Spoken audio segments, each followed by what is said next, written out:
It's a great honor for us all to be here with General Petraeus. I look forward to talking to you. And I with you, and I feel privileged to be up here with you. Well, it's wonderful to be here. I wanted to ask you, first of all, something which I only recently discovered, that your father was a Dutch sea captain and fled Holland, or in effect fled on his ship when the Nazis invaded. Well, he was a merchant marine officer. They were at sea when the Nazis overran Holland. Down in the Caribbean, they couldn't go back to Rotterdam, so I guess they made their way up to New York, and I think they pulled into Brooklyn Navy Yard and said, "Do you need any more sailors?" So he signed on with the U.S. Merchant Marine, as I did, I think, just about the entire crew. They were very, very welcome because, as you may recall, in the early years of the war, the Nazis were sinking ships faster than they could replace the crews. They were cranking out Liberty ships in the end, of which my father was a captain at the age of 29, because of all the losses of these other crews in the North Atlantic in particular. He did a Murmansk run, again, as a captain of a ship. It was one of the most disastrous of all the convoys. A German battleship, the Scharnhorst, got loose in the convoy off Norway. Then the U-boats popped up. I think they lost close to half the ships in the convoy. So he survived a great deal of considerable hardship and combat. They actually had the highest per capita loss rate of any of the U.S. Military during World War II. Then went on to be a civilian merchant mariner and ultimately settled in the Hudson River with my mother, who he met in Brooklyn, and became an operating engineer in an electrical generating station, because every captain knows how to generate power. So I was born and raised in the Hudson River, of course named for Henry Hudson, a Dutch man who, as he sailed by the site of where our town was, said that this would be a nice place to put a town on. Had a sailboat from a very young age. And he was a crusty Dutch, are blunt. They're ultra thrifty, they're direct. He was a sea captain, so it was results boy.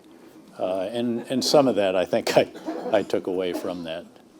And a lot of those people who came from Europe, Jewish or otherwise, from 1939, saw America as the last best hope for mankind. Was that true of your father? Very much so, yeah. He had an immigrant's love of his new country. We had an American flag out front. He ran it up every day. Was very, very proud to be a citizen of the U.S. And of course it took some time. I don't know what the process was. And certainly returned to the Netherlands. We had a lot of relatives still there. As I mentioned, they all turned out one time for a ceremony in The Hague, where I was honored. And again, felt a great love for the old country. That was not a pejorative phrase in our day, as it became under Secretary Rumsfeld for a while. This is a term of affection and endearment. But very much believed in the values, the ideals, the freedoms that Americans have always cherished.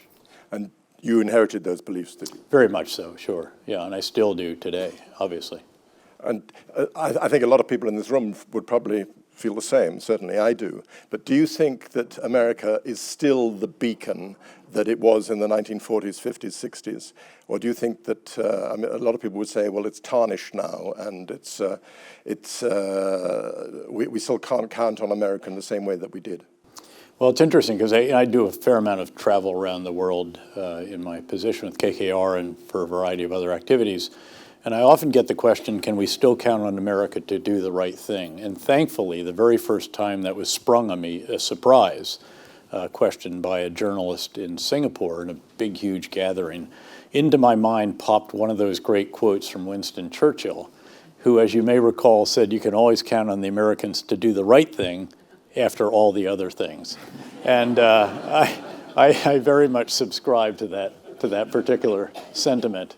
Which are some of the things that they did on the way to the right thing? Well, look, I mean, we're going through a period, one of my projects, I'm a fellow at Harvard as well, and one of my projects looks at the qualities that I think are sometimes not fully present in our foreign policy right now, which would be termed coherence and comprehensiveness, two qualities that generally distinguish successful foreign policy in any country, I think. Although I think there is some more of that starting to creep back in.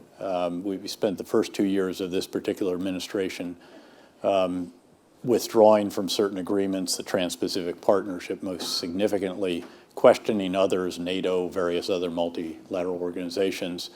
But now you see us, I think the president has realized that now it's time to do some deals. I mean, if you write the book, The Art of the Deal, you have to then consummate some deals, and we have. We have the new NAFTA or the USMCA, and sounds like that song, as I think about it. And then we did the Korea-U.S. agreement. He's notified Congress that we intend to negotiate with the EU, with the UK, and with Japan. So I think there's a recognition that we need now to link arms. And frankly, look, if you're going to do what it appears the administration is doing, which is, in other words, essentially declaring a new Cold War but against China, which seems to be the sentiment in Vice President Pence's speech before the Hudson Institute, and then his remarks at the APEC summit, where President Xi was present. In each case, very much conveying the sentiment of the administration. The Vice President doesn't do this on his own, obviously. If you're going to do that, then you need all the other possible countries to be with you as your allies and partners. And I think there is a recognition of that. Again, some of the occasional remarks to the contrary. In fact, if you obviously you have to read the tweets because they are the unedited expressions of sentiment. That? I read what the Washington Post sends me of them. I'm actually not on Twitter. I'm not on Facebook. That's very sensible, I think. So you do have to, I think, read the expressions, again, of the President of the United States, but then also follow the troops, follow the money, and follow the policy. And if you look at, for example, NATO, which he has criticized as an organization and criticized various members of for not spending 2% of their GDP on defense, nonetheless, the U.S. is actually more robust in what it's doing in Europe.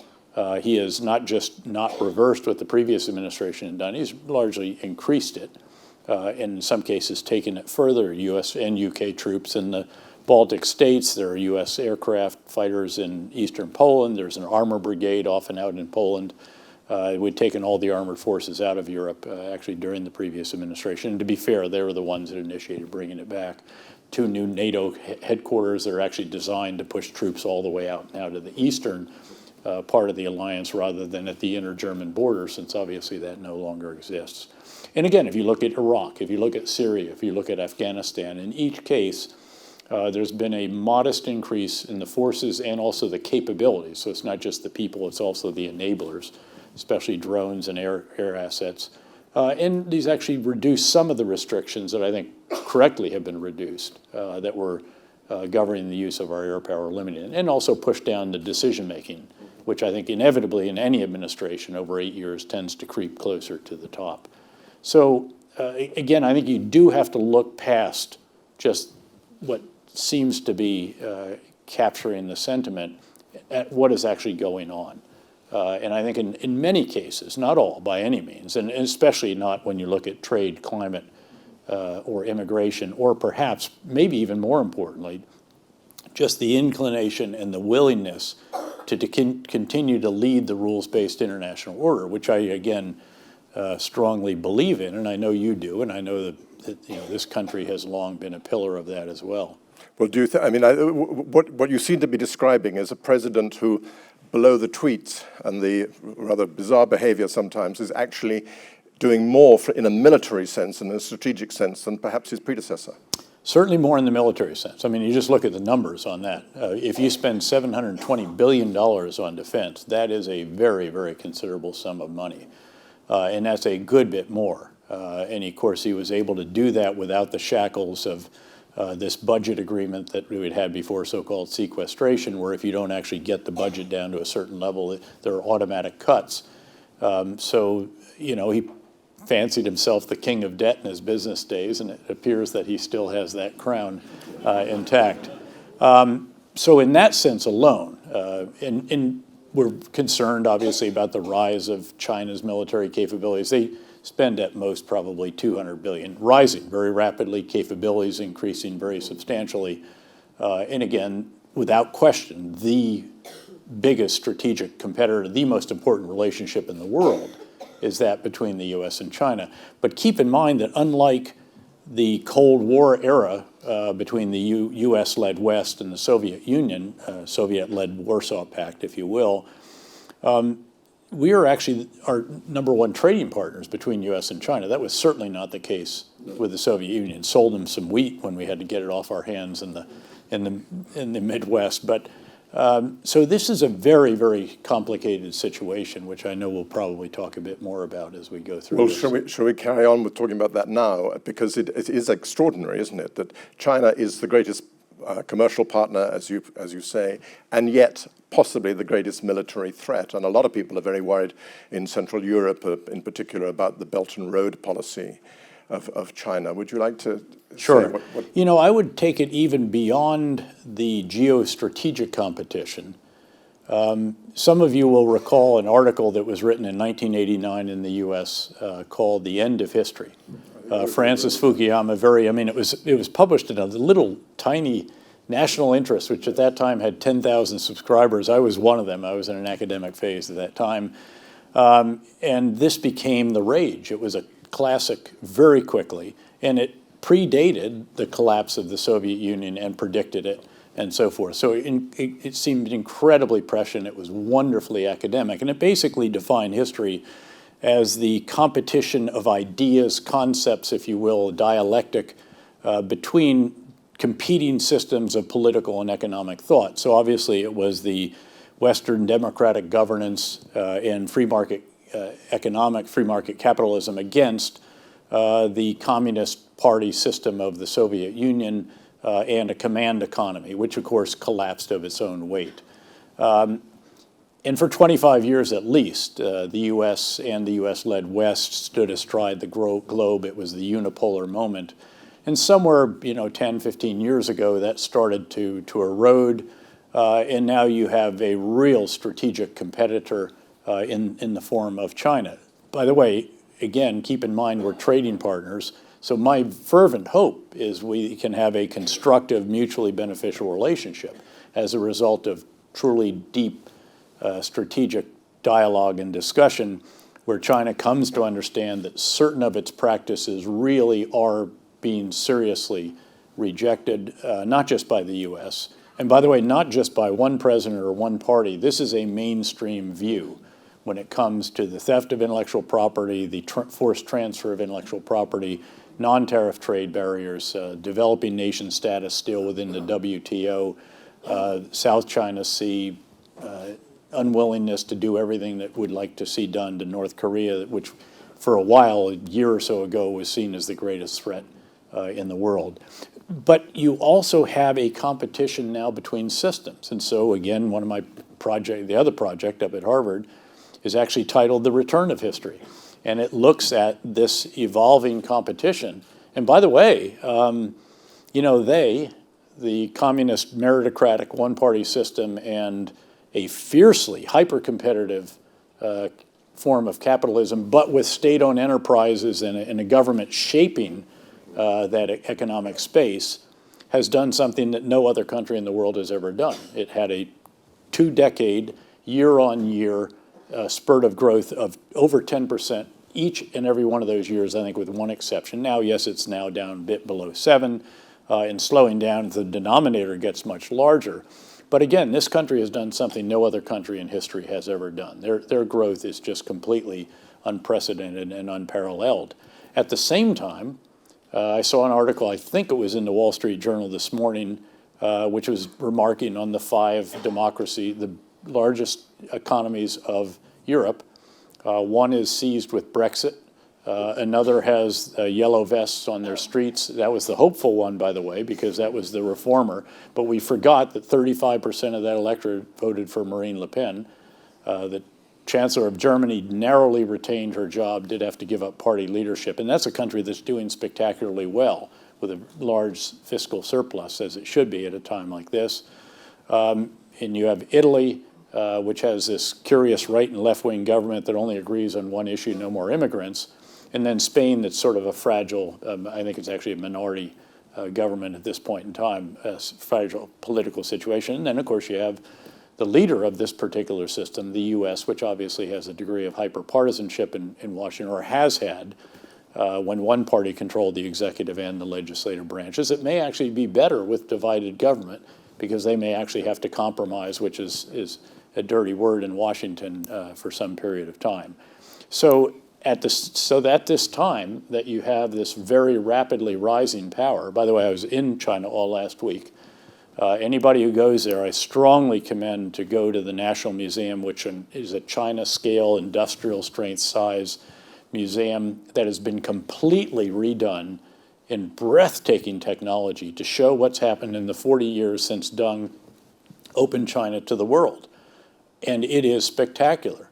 But if you're one who sees a competition, it's also a bit cautionary.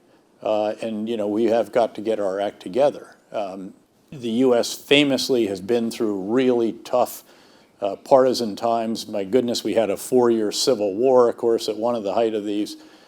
Even periods that are now looked back on with great nostalgia. You'll recall that the Ronald Reagan era was not without its acrimony, big time. Now we've buffed the edges off that. It looks a heck of a lot better in hindsight and really, again, very appealing. But, you know, again, my hope is that we just continue to show that this system is the best.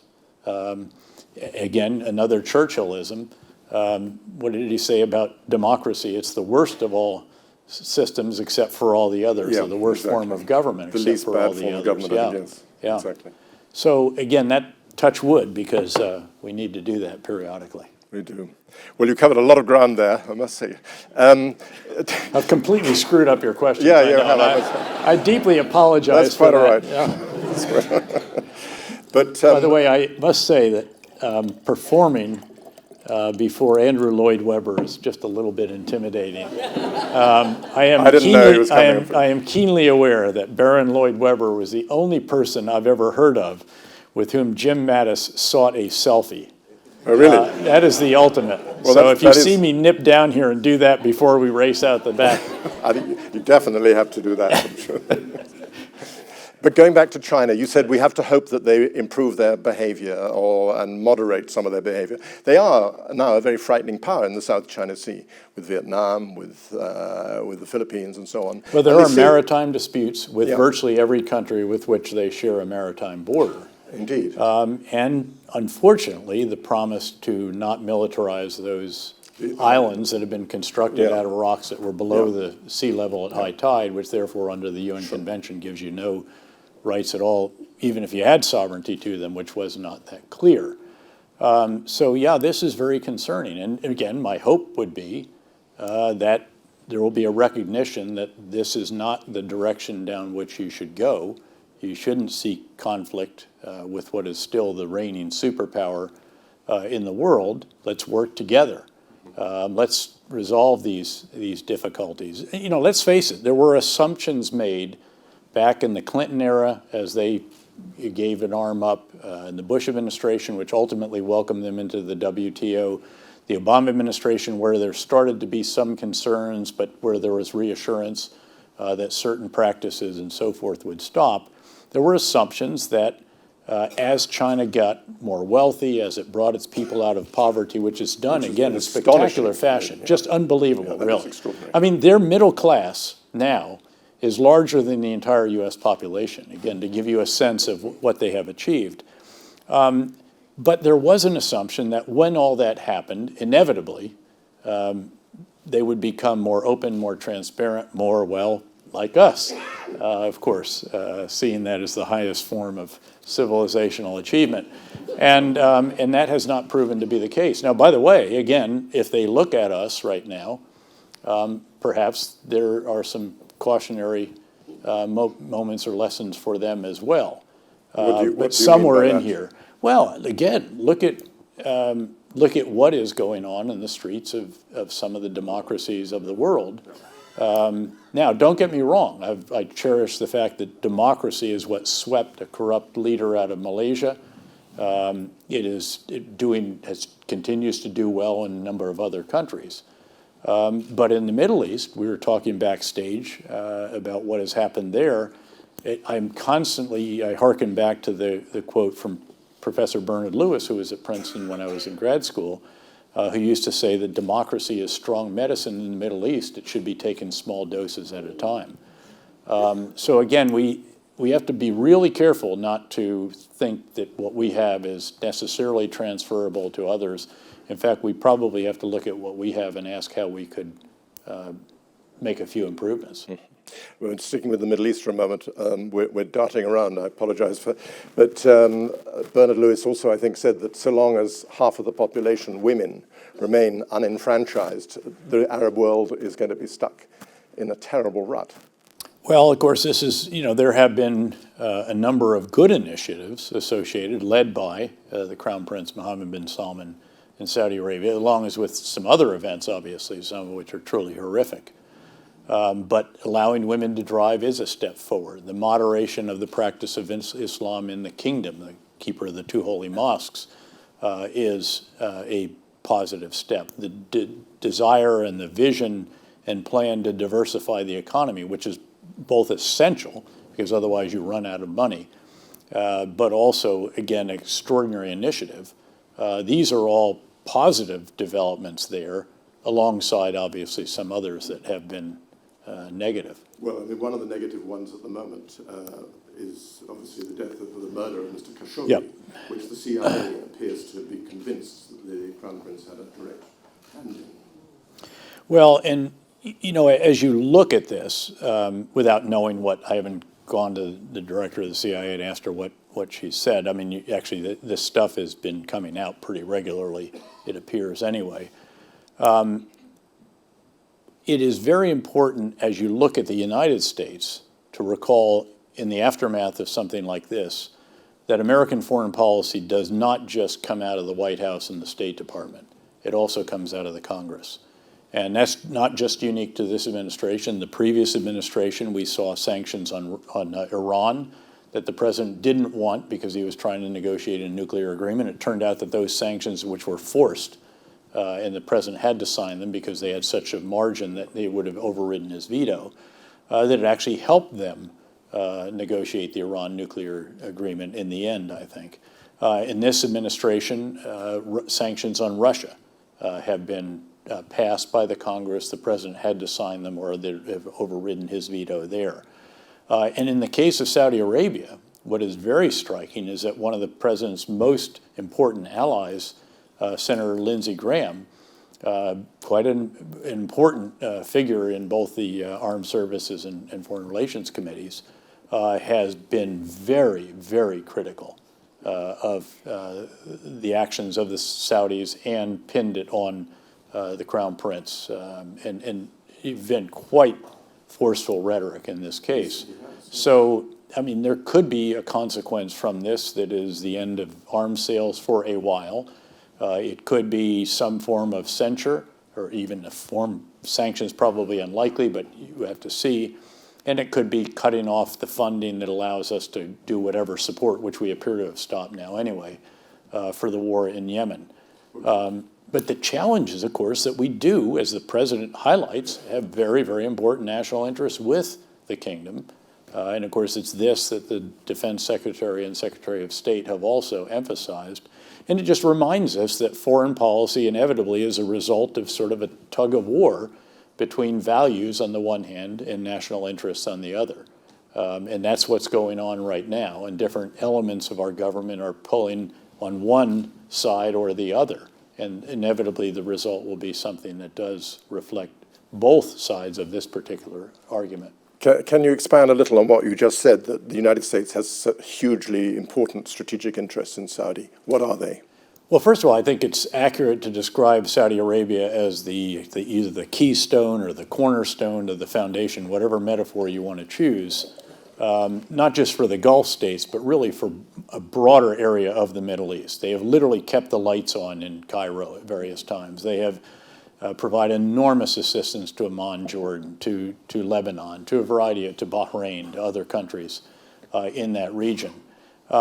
They are the big country of the region. They are the leader of the GCC. They, again, a very, very significant player, really in global affairs as well, because at the end of the day, by the way, they used to ask me all the time, and I go out there all the time still, And they said, do you still care about us now that and now, of course, we just recently surpassed Saudi Arabia. The U.S. is the #1 crude oil producer, the #1 oils liquid producer, and the #1 natural gas producer in the world. That's an astonishing change. It is an unbelievable change in the period of about 6 years, at the beginning, or 7 years, the beginning of which the energy economists who really know this stuff and won Pulitzer Prizes said that we were at peak oil production at 6 million barrels per day, and it was all downhill from there. And then the fracking came along, and technology we invented for deep directional drilling, hydraulic fracturing, fracking, and seismic big data, and all of a sudden now we're pumping, 11 million barrels a day. It is an extraordinary achievement.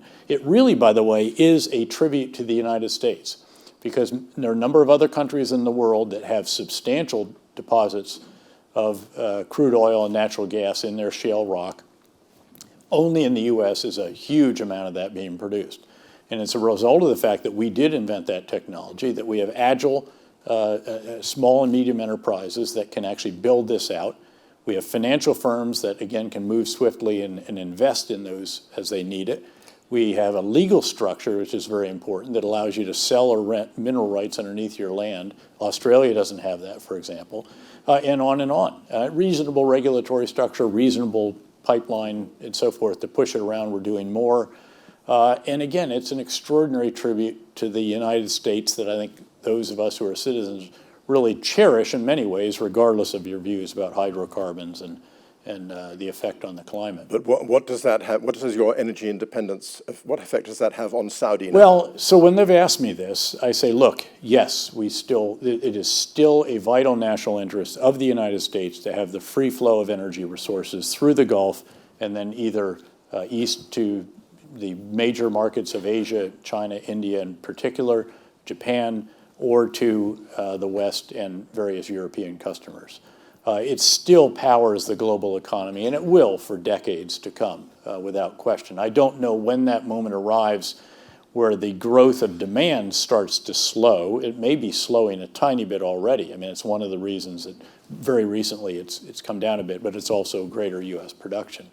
So again, Saudis still very much matter. They're the leaders of OPEC as well. They are a very significant, and it is the kingdom of the two holy mosques. Mecca and Medina are in that country, and it's the country where we least want to see extremists gain a foothold. Well, most of the extremists on 9/11 came from Saudi. Many of them did, and I think it is not incorrect to say that the ultra-conservative form that is practiced by some there is a closer step to what ultimately Osama bin Laden, of course, a Saudi citizen, son of a famous family, construction family, and others, they found an affinity for that. Well, that's also still a great threat, I think, isn't it? Huge. Look, Islamist extremism, as this country has learned the hard way as well, tragically, but that is going to be a threat. This is a generational challenge. Yeah, you've said that. This is not the challenge of a decade, much less a few years. And it's why I so strongly believe, I think there are 5 lessons that we must learn from this, not all of which are happy lessons. The last 17 years of war. The first is that ungoverned or inadequately governed spaces in the Muslim world will be exploited by extremists. The second is you have to do something about it. You can't study it until the problem goes away. It's not going away, and unfortunately, Las Vegas rules don't apply in these places. What happens there doesn't stay there. It tends to spew violence, instability, extremism, and a tsunami of refugees. If you think about the source of domestic populism in Europe, it's refugees, again, from some of these, mostly, particularly Syria, but also Iraq and to some degree. Third lesson is, in doing something, you probably have to have the U.S. lead because the capabilities so far outstrip all the others together. In some of these categories, the drones that really matter, the Reapers, now that the Predator's retired, I think we probably have 6 times all the possible partners have together, and we're willing to shoot from them. So it's a staggering capability that's proved hugely useful in the way we're going about these. But you still want a coalition. You very much want that special relationship to feature in this, by the way, and you also very much want Muslim countries in that coalition. The fourth lesson is you have to acknowledge that you cannot counter terrorists like ISIS or Al-Qaeda with just counter-terrorist forces. In other words, you can't just Delta Force raid or 2-2 SAS raid or drone strike your way out of the problem. You might have to do that to disrupt until you can actually control an area or get that country that owns it to control it. But you have to have a comprehensive approach. All the elements that were present during the surge in Iraq actually have to be there, but we don't want to do them all ourselves. And in particular, we want them doing the fighting on the front lines. We want them doing political reconciliation, restoration of basic services, reestablishment of local dispute mechanism, local governance, all of this, rule of law, et cetera. And that's actually what we have been able to do, by and large, in Iraq and in a part of Syria. And to some degree, in Afghanistan and Somalia, North Africa, and some other places. The fifth is actually what got me started on this, and that is to acknowledge that this is a generational struggle, if not generations, and therefore you have to have a sustained commitment, but you can only sustain a commitment if it's sustainable, which means you have to limit the cost in blood and treasure. And I think we actually have learned how to do that, at least a heck of a lot better than when we had 165,000 Americans and 10,000 Brits and other coalition forces during the surge in Iraq. So what you're saying is America has to stay in the Middle East, at least in the reduced form that you've described, indefinitely, so far as we can see. Well, I don't know that indefinitely is accurate, but as far as we you can have see, to stay engaged. Yeah. If there are problems, you have to be involved in it. Look, we tried not to do anything in Syria for a long time, despite rhetoric that Bashar al-Assad must go, and despite the red line. There was really, understandably, in the White House, a sense that, gosh, we got to get out of these wars. I mean, this is a candidate who ran on doing nation building at home, a very understandable sentiment, rather than abroad, who wanted to draw down wars, not start new ones. But unavoidably, inevitably, we had to go into Syria. We could see the damage that was doing to our European allies, by the way. And again, it did. I would attribute that factor as the biggest source of the domestic populism that we see roiling the economies in the governments of the major European NATO allies. Mm-hmm. Can we go back to the surge? Because that's where you first came to attention here. Why was the surge so unpopular in Washington and in New York at the time that you launched it in 2007? Well, I think that folks in Washington thought it was a lost cause. They could see the trajectory. The violence was just going like this throughout 2006. The sense was that it's just out of control. Very responsible leaders were saying, just let the country break up into Sunnistan, Shiistan, and Kurdistan, which would have been worse than Syria, by the way. And I tried to tell that to some of the folks at that time. I used to ask, let me get this right. I do my best Columbo imitation, where you seem to be sort of befuddled or something. But who's actually going to draw the lines? Who has the pen in this exercise? Who's going to move the people that are on the wrong side of the line over to this side of the line? And again, where does the revenue come from for the Sunnis who have no oil in their area? On and on and on. And so, look, it was just seen, I think, that we were throwing good money after bad, or worse, 10,000, 25,000 additional lives into something that was not going in the right direction. But it was horrible at the time, as I recall. It was catastrophic. There were 53 dead Iraqi civilian bodies due to violence every 24 hours just in Baghdad alone. That's the capital of the country.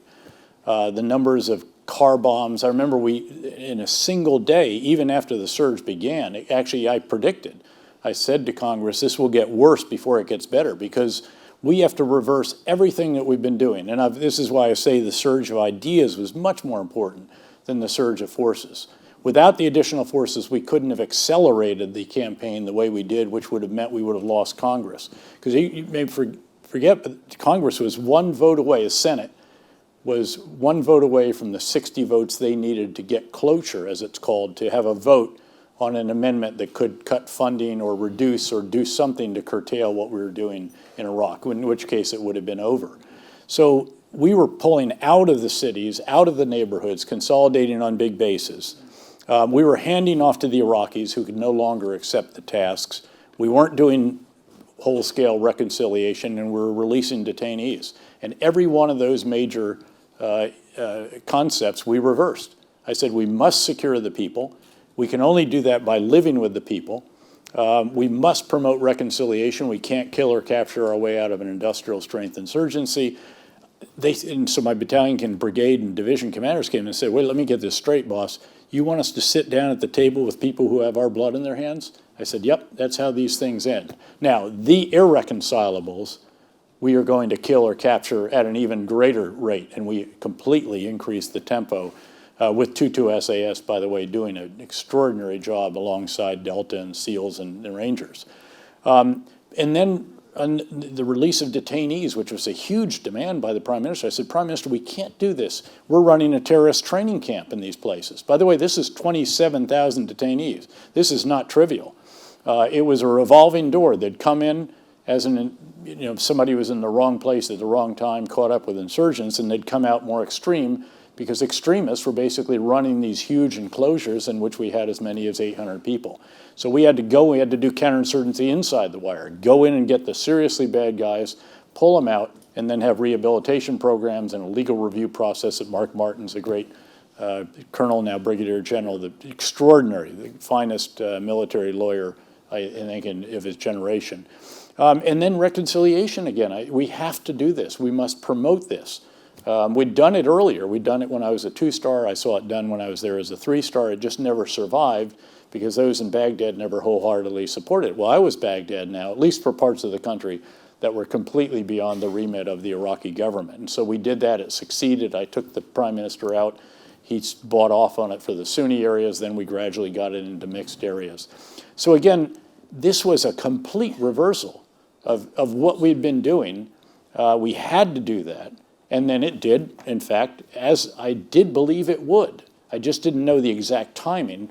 All of a sudden, the violence started going down. And thankfully, in the 8 of the 11 weeks before the big, tumultuous 6-month hearing, where there were, 8 or 9 individuals already running for president, hammering us, right before that, we had a drop of about 50% in violence, and it continued all the way down. It just went down to 85%, except for when we had the Battle of Basra and had to defeat all the Shia militias as well. First, we went after the Sunni extremists and insurgents, sort of had an economy of force against the Shia, got them to take a knee because of some mistakes they made. And then when we had to confront them, we destroyed them in Basra and Sadr City and the other places. Well, and it was sustained for 3.5 years. I mean, people do say, well, did it matter? Yeah, it absolutely mattered. It gave Iraq one more chance to get it right, which tragically the Prime Minister threw away by highly partisan sectarian activities literally within days of us leaving. By the way, I actually, of all things, went in. I was going in to see the CIA station members in Baghdad a few days before Christmas, but our forces are already left. And I arrive, and I'm actually met by the charge, the ambassador was on Christmas leave, at the airport and said, we have a major crisis on our hand. The Prime Minister has just preferred legal charges against the senior Sunni in government, the Vice President, and his security detachment. And it just all sort of went downhill from there. Really tragic. But they had a lot of it coming up again now. There was a fair amount that did actually survive. The institutions did generally survive, the bases, the infrastructure, all the rest of this. However, abysmally, some of the security forces performed. Listen, you correctly predicted that I wouldn't be able to get through my questions to you, and I must turn it over to the audience because I know they'll have lots of questions for you too, and we haven't got much longer. But I just want to ask you one question on a different subject. If you were advising the state of Israel on their future security, how does Israel defend itself and make sure that it survives for the next 100 years? Or that's perhaps far ahead, 50 years, 50, let's say. Look, I think that Israel has to recognize that on the one hand, it's the best of times, the economy, certain parts of the economy doing spectacularly well, startup nation, we want to help it be scale-up nation. I'm personally invested in startups there. Our firm is invested in growth capital and a variety of other activities. They have never had a better relationship with Egypt. It's a help rather than hurting. For the most part, Hezbollah has been occupied in Syria. Obviously, there are some issues involving Syria and Iranian efforts to build infrastructure and bring in very dangerous weapon systems and so forth. There are no suicide bombs inside Israel. The walls do work in certain circumstances, and this is one of them. The Shin Bet and the security service is doing spectacularly in preempting would-be attackers in the West Bank. Still security incidents, to be sure, and still challenges with Hamas and Gaza, but again, generally all in pretty good shape. In a country, again, it's going to be an energy superpower. The Leviathan gas field is very accurately named. It is colossal in size off the coast. So it's not just going to be energy self-sufficient. It's going to be an energy exporter. So again, many, many good aspects. Yes, there are certain challenges in security terms. I really touched on some of those. And then you have the issue, ultimately, of the whole two-state solution. And that's where for the life of me, I cannot see another option other than some variant of that. And if you then acknowledge that, well, perhaps the politics, both with the leadership in the Palestinian state, if you will, the Palestinian Authority, and the leadership actually in Israel, that each of those has got various challenges. One's getting very old, no longer has the same authority. The other obviously has some political issues and a potential election approaching. Then you probably conclude that, okay, it's probably not time to swing for the fences and try to hit the grand slam, as we would say in American baseball. Maybe you try to hit some singles and doubles, and you pursue initiatives that can support the building of various components of the economy in the West Bank. You promote forms of education. Obviously, you try to stop the pay for slay, which the U.S. Congress has finally supported, and some of those damaging activities, and try to avoid creating perhaps obstacles that in the long run could make it more challenging to achieve what, again, I just don't see an alternative to this. And I've asked everybody that could possibly provide some idea, and the only workable one that is some variation on that theme. There's different approaches to that and different ways to get to that, and different ways to assure security for Israel, which is, of course, where the final effort by Senator Kerry foundered. But that's, I guess, where I would conclude. Well, that's pretty inclusive. Now, I must ask anybody from the floor who would like to speak to ask you questions. I'm sure there'll be many people, more people than we'll be allowed to have time for, I'm afraid. But can I see anybody with a hand up? You can. There's a gentleman at the back in grey. Did you see somebody else? Yeah, there's a whole bunch of people. Come on, an audience like this, everybody's got a question. I know. Sir, is it working? Could you give your name and organisation if you have one? Roger Hamilton Martin. Thanks ever so much, General Petraeus. It's been a fascinating discussion. I would like to know your view on how Western governments should now engage with the Syrian government. Bashar al-Assad seems fairly stable, and he is seeking political rehabilitation and funding to rebuild the country. What's the next move for Western engagement? This is a case where Secretary Pompeo, I think, has pursued quite a reassuring initiative. He's got an ambassador named Jim Jeffrey brought back onto service, one of the really great deans of the diplomatic corps in the past, was the ambassador in Iraq, the ambassador in Turkey, et cetera. Deputy National Security Advisor. He's got a very able deputy, a colonel that worked for me for a number of years. So they've got a good team now working on this particular issue as a special envoy there. By the way, a number of other good special envoys, one for North Korea, one for Afghanistan, Zal Khalilzad in the latter. And they have essentially three big objectives there. One is the enduring defeat, and I emphasize that word. That's a word added by Secretary of Defense Ash Carter that is very appropriate, the enduring defeat of the Islamic State. So it's not just we defeat them right now and then we pack up and go home and they come back again, because again, extremists on whom attention is not devoted and pressure is not put will inevitably resurrect themselves. So that's number one, and we're pursuing that. And that's a great announcement, frankly, because there was a concern. The president was frustrated, let's pull him out. And that clearly signifies, I think, the kind of sustained commitment, but yet less than a couple thousand troops from the U.S. and then coalition forces and others. The second is the removal of all Iranian commanded troops. That's going to be a high bar but I actually think it's a pretty commendable initiative. And we're just not going to budge until we see some progress.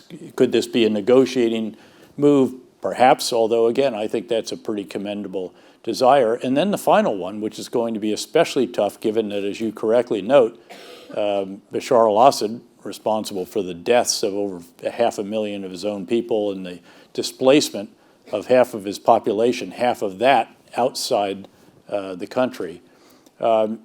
He is getting more stable. The Russians came in at just the last moment that he was really teetering. Their air power tipped the scales, their use of barbaric bombing and so forth, and some special operations forces, together with the already sizable forces from Hezbollah, Shia militia supported, funded by Iran, and of course the regime forces. So he is in a stronger position, but of course at least a third of the country is still out of his control in Idlib, and then the part where the U.S. is supporting Syrian Kurds and Arabs. And it may be that status quo, if you will, now is in existence for some time. I am not one who would say that we should do something. As terrible as the humanitarian challenges are, this is a case where we should support those, again, who are opposing the Islamic State or opposing sort of the murderous actions of Bashar al-Assad. Support them first. Let the rest of Syria see what right looks like when the international community is really helpful. I'm not saying that David Miliband's group and all the others shouldn't be doing what the UN and others shouldn't be doing what they are doing, and the U.S. should help fund that, to be sure. But I would not want to prop up Bashar al-Assad or add to his the increasingly solid position as you describe it. Now, I'm afraid we're going to, there's a gentleman here who's been very patient, and then is there anybody over this side of the room? Several people. We're going to have to cut, only having 2 more questions, because I'm under absolute instructions to get you out of here by 5 to 8, unfortunately, for your next appointment. Thank you very much for this lovely talk and outpour of information. Listen to you for probably 1 hour more, unfortunately. We all could do that, I quite agree. I would like to ask you about sanctions and their effectiveness, especially in Iran and Russia. Do they really leave more space for radicalization and extremism? Well, good question. Sure. Good question. Let me focus on Iran in particular.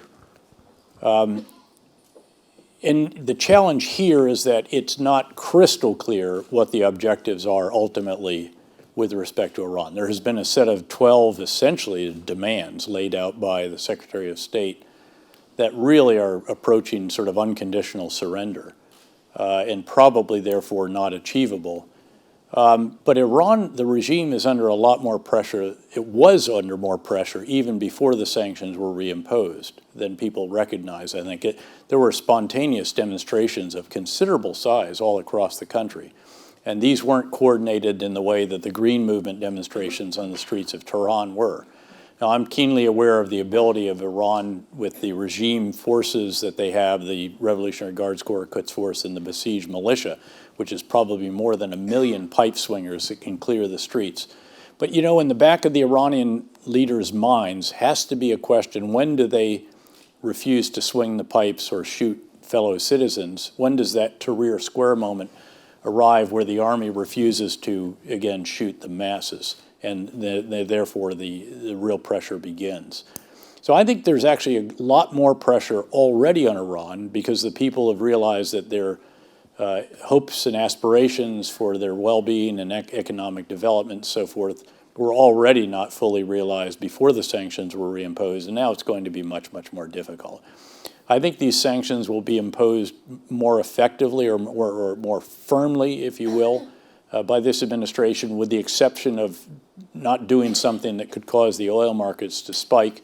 So they'll meter that very carefully, I think. And certainly the fact that the EU is trying to establish a vehicle to get around them won't be particularly helpful, although I recognize why the EU is doing, and I had always feared that this could be an issue that would drive a wedge between the EU, the members that were party to this agreement in particular, and the United States. But I actually would not rule out the possibility that late next year or even the next year that you could see the Iranians wanting to come back to the table in some fashion. Because keep in mind, here again, we had a certain assumption that drove us to the nuclear agreement, beyond just getting that all, and we did very substantially reduce. All the medium enriched uranium gone, 99% of the low enriched, the plutonium path to a bomb ended with cement poured in the reactor core, fairly intrusive inspections regime, et cetera, et cetera. Yes, they also got $50 billion of frozen reserves, et cetera. But there were some considerable achievements here. The problem was it didn't also cover the missiles and the malign activities, the support for Shia militias that are trying to Lebanonize Iraq and Syria the same way that they have Lebanonized Lebanon with Hezbollah. And that is very worrisome. And so again, the assumption that, well, gee, if we do this agreement with them, then perhaps they'll be more constructive, more, by our definition, responsible members of the region and so forth, and that certainly has not been the case. If anything, they were even more aggressive in certain activities in Iraq, Syria, Yemen, and perhaps other places.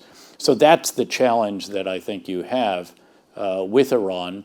And again, they're going to test to see what is the will in the United States, and I think the will is quite firm in this particular case. And I don't think that they're going to want to test this president, having seen him take action twice in Syria, for example, in the wake of chemical attacks. So I don't think they're going to challenge us in the Gulf. If they do, I think they will certainly regret that, because again, the capabilities that we have, as I know very, very well as a former Central Command commander, are very, very substantial.